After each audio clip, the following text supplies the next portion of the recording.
Hey there, all you beautiful Texans. Welcome back to the James Show. It's News Talk 820 WBAP, now on FM at 93.3. I know you're stuck going to work like a normal day on Labor Day. So am I. So we'll just go through it together. Oh, man. I don't like talking about stuff like this because it's not fun. But it's serious. It's real. It's part of the job. You need to know more about it. And it doesn't need to be ignored. That's for damn sure.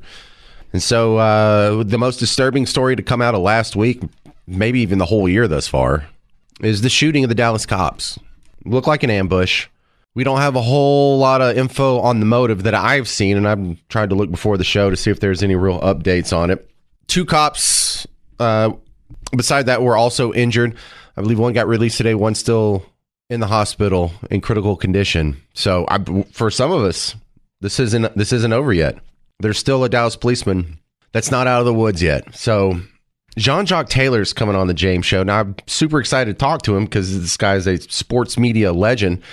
I can't think of worse circumstances by which to meet you. So welcome to the James Show, Jean-Jacques Taylor, for the worst intro you probably had. Hey, I appreciate it, man. All right. So tell me more about this policeman that was shot. Do I get this straight? You knew him? No, I didn't know him, but I find it interesting that I try to mentor young journalists here or there, and I was having a meeting with a guy, and we had a good lunch named Ron Murray, and after the office, so I'm like everybody else looking at Facebook and reading all the social media and reading the paper and stuff after the incident, and he puts on there that, prayers up to my college roommate. And so I hit him up. I said, that guy was your college roommate? He's like, yeah, he's one of the best people I ever knew. And it was just wild that occurred. And then, on another tip, I had a meeting with the guys who run Fort Oak Cliff for about an hour on Friday, trying to figure out some things we could do in the community.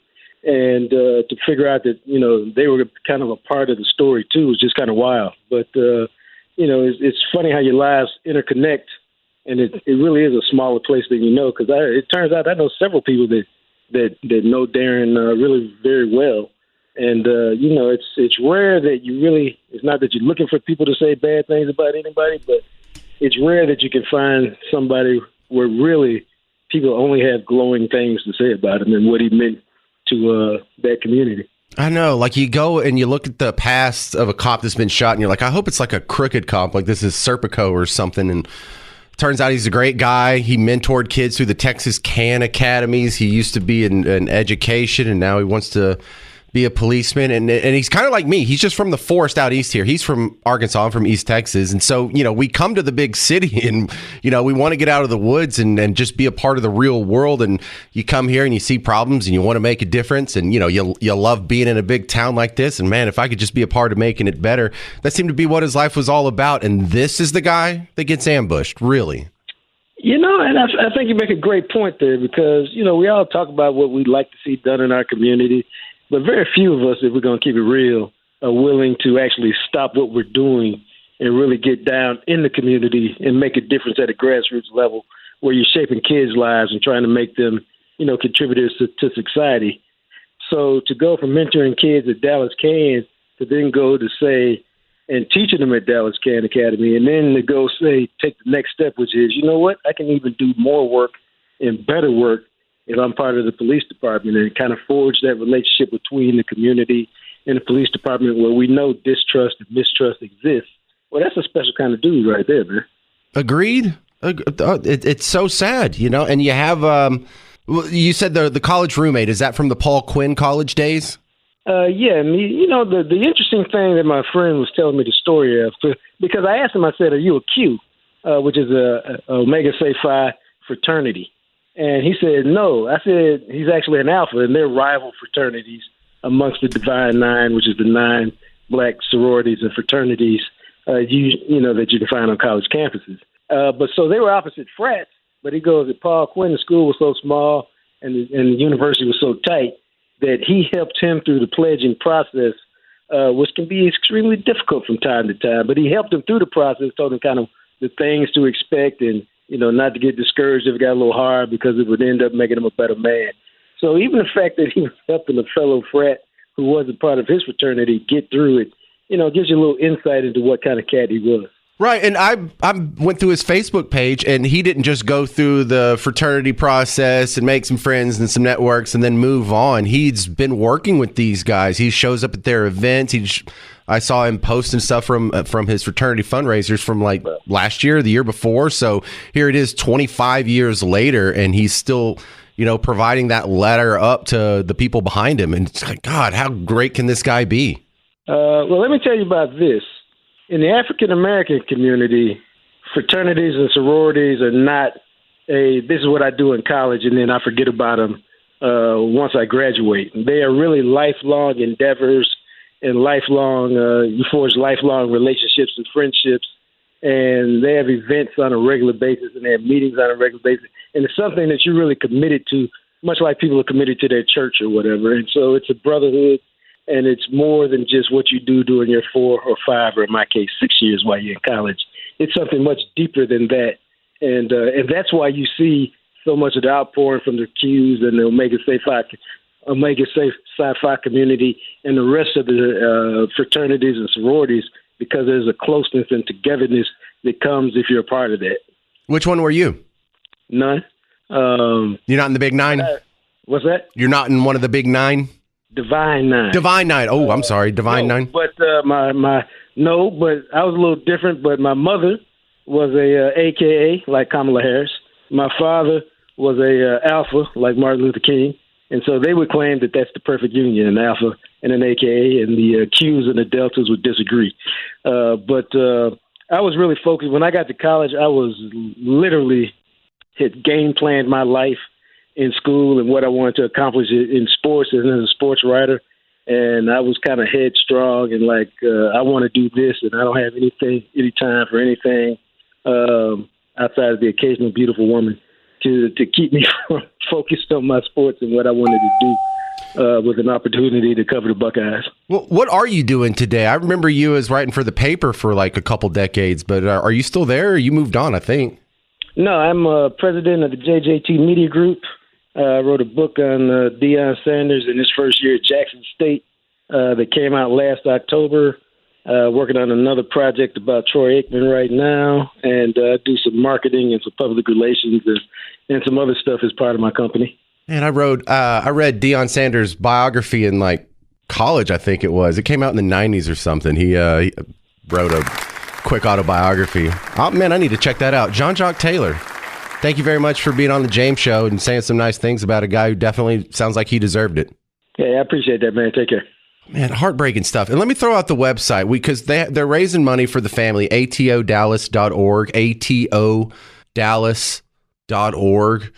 I know it sounds like, I wish I could do something. Money's something. Money counts. $10 counts. $20 counts. $100 counts. atodallas.org. Let's put a little attention on this because we're all going to be moving on with our lives in a few months, and this is your one chance to donate now, because I know you're not going to think about this in 3-4 years from now and be like, I hope that family's okay. Let's do it now. atodallas.org. All right, sad stuff. Any comments? Did you know the guy? Did you know anything about the guy? Any reactions to Jean-Jacques Taylor? We didn't even ask him about football. That's weird. 800-288-9227, 800-288-9227. We'll come back with a little more info on this story on The James Show. News Talk 820 WBAP, now on FM at 93.3. Hey there, welcome to The James Show. News Talk 820 WBAP, now on FM at 93.3. Coming up in about 15, 16, 17 minutes, we're going to play Dead or Alive for 2 tickets to see Green Day, the Saviors Tour. That's coming to Globe Life Field September 11th. Special guests Smashing Pumpkins, Rancid, and the Linda Lindas. You can get tickets now at Ticketmaster.com, or you can try and win some in the next segment with Dead or Alive. Dead or Alive is a super easy game. It's one of our 2 game shows. This one, I named 10 celebrities. You have to guess if they're dead or alive, which makes it so easy, even if you don't know who the person is. You have a 50-50 shot. There's only 2 answers. It's not even multiple choice. There's 2. It's binary. But I had a guy send me a note on Facebook. Why are you giving away tickets to see Green Day, those anti-America hating bigots? And I had to write back, bro, if I'm only allowed to give away tickets to people I politically disagree with, we wouldn't have a whole lot of tickets to give away. I can only give away so many tickets to see, Ted Nugent? I think Muse is a band that's sort of libertarian-ish, although I don't think anyone's ever nailed down their political ideology before. There's only like 4 bands that agree with me. And on the list is the Smashing Pumpkins. Billy Corgan probably agrees with you politically. Is that not good enough? Does everybody on the bill have to agree with you before it's okay, before I'm allowed to give away tickets? No, I know it's not that big of a deal. I just like having fun with people. It's like, man, I have no problem separating the art from the artist. I'll go see a band called James Parker's an Idiot if I like their music enough. Really, I don't make a distinction there. But back to this the sad news about the Dallas police shooting that happened last week. Man, that audio that Bushman was playing on the news, the little audio clip, hits you right in the feels, doesn't it? It's different when you read about someone getting shot. Oh, he got stopped on the freeway. He pulled out looks like a shotgun to the cops, and they returned fire. And it's different when you hear it. It's different especially if there's video, when you see it. I've tried to make a conscious effort to stop watching videos where human beings lose their life. I think I got desensitized to it for a while, and I don't want to. And it's the same thing when you hear that gun go off. It's just and you've heard different iterations of that. And it could be, look, like I could even pull it and play it later and it doesn't have the same effect. When you hear it in that setting from that tape, you're like, you just heard another human being lose their life. And for most people, that's one of your biggest fears, dying. No, nobody wants to die. That's one of the things that bothers us in talking about this is it makes us contemplate our own mortality in some way. It's something that is waiting for all of us, and none of us want to go through it. So that's some heartbreaking stuff. The other thing that bothers me about this is, are we ever going to talk about this guy again? After this goes out the news cycle, it may pop back up on like a 1-year anniversary or something. But the guy that shot him's dead. So even the normal reminders that we have where, so-and-so got arrested, the guy that murdered the cop, he got arraigned today, or he's going to trial now, or the jury's about to read his verdict. And then there's the sentencing phase, and then he actually has to go to jail. And then like 15 years from now, he could be up for parole, and that could be a new story again. But this is one of those that's just going to get shut off. And those of you who have family, close friends that are cops, if you're adjacent to this community, that's one of the painful parts about it. They'll have a big procession for him. There'll be a big funeral. There'll be a bunch of flags. There'll be a bunch of news coverage. But where are all these people going to be when his kids need to go to college? Where are all these people going to be when his wife needs a husband? And it's not that we're bad people or it's a flaw in society. It's just we can't constantly remember and mourn important people every day for the rest of our lives. It would be overwhelming. We don't have enough hours in the day. But that happened. I had a producer on a previous iteration of the James Show. His dad was murdered. And it was one of the things that kind of converted him. He was sort of an anti-cop, just not necessarily hating cops, just a regular lefty. And no one blocked the highway when he was black. No one blocked the highway when his dad got murdered.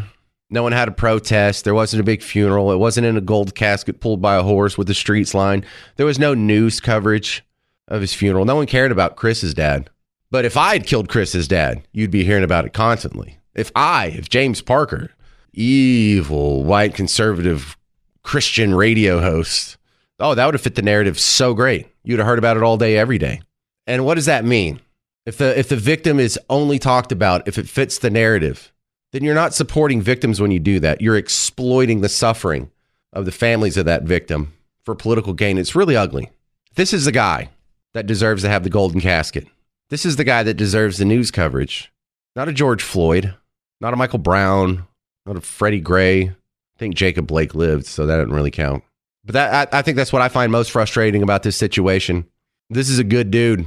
This is the guy that should have murals on walls all over the downtowns of random metropolitan areas in America. But no, who do we have up there? George Floyd. We should be blocking a highway for this guy. I've never wanted to block a highway before. I kind of want to just to make a point.